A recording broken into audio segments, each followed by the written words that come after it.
Hello, I'm Susanna Staton. 4 years ago, I interviewed 20 women about being over 50. The women were anything between 50 to 86 years of age. The project was called Turning Zero. It was called that originally because the overarching question was whether or not women from the age of 50 slowly become less visible in society. We did look at the effects and the experience of menopause. However, the focus wasn't just on menopause or postmenopause. It was on becoming a woman of a certain age in modern society. It was as much about other people's attitudes towards them, or us. I'm one of them.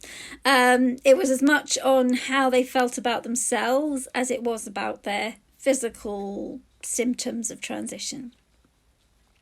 I've still got to write this all up. I've done the analysis, but yesterday on World Menopause Day, it just felt like it was fitting to summarise some of what the analysis has already shown me and what the interviews told me.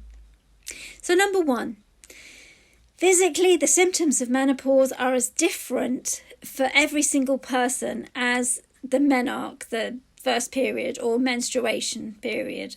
Why do all these start with men and not a feminine prefix? I don't know. Like pregnancy and childbirth, anything mostly controlled by our hormones does seem to vary vastly in experience. Of course, environment and of course healthy attitudes to life and healthy lifestyle make a difference, but it does seem to vary so much from person to person.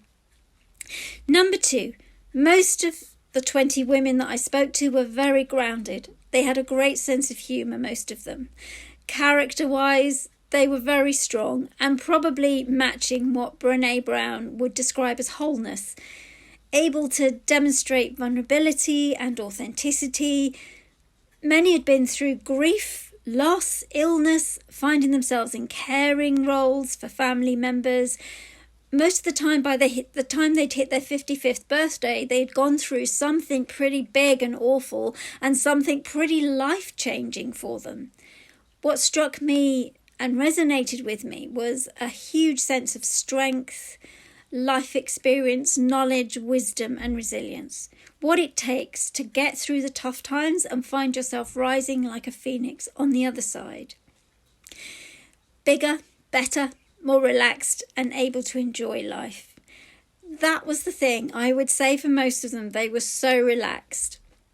Number three, the experience all these women had acquired in their industries, individually and collectively, added up to such a huge, valuable amount of data, knowledge, expertise, skills, that the workplace really needed to stop themselves from reinvented wheels. And yet there were all these stories of feeling more invisible at meetings, on boards, committees, in society as they got older.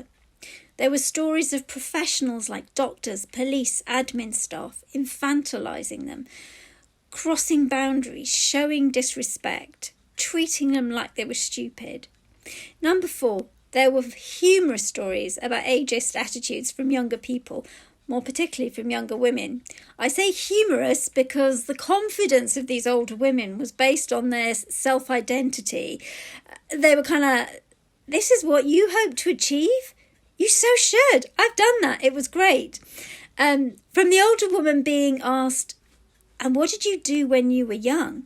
Who replied, I am a fashion print designer, to the older woman listening to a group of girls talk about various best face creams and smiling said, I use them. They don't work. Number five, the relationship with people in their 20s and 30s was mixed. From the women I spoke with, it seemed to depend on industry a little bit. For example, industry cultures that valued attributes not related to age had a more inclusive culture, while more somatic industries where youth and beauty was more highly valued as an attribute, maybe these cultures saw a bit of an age divide and were a little bit more exclusive. Number six, the invisibility cloak. The invisibility cloak that women can wear when they're a certain age was seen as sometimes useful Younger people forgetting themselves and admitting to intentions, or even older men admitting to intentions that they would not want others to know about. Older women sometimes use their invisibility cloak as a superpower to save the vulnerable and to right wrongs in society. There were cultural differences in how older women were perceived, and that was really interesting. Not something that I'd really thought about before. Some parts of the UK, such as northern regions of the UK, seem to have retained a sense of respect for the older woman. A bit of a Coronation Street diva sort of thing in how they addressed women 2 generations older than themselves. Afro-Caribbean cultures retaining the sense of the matriarch with expressions of respect, such as addressing the older woman as auntie. What this did was it placed the role of the older woman firmly as a moral leadership role in society.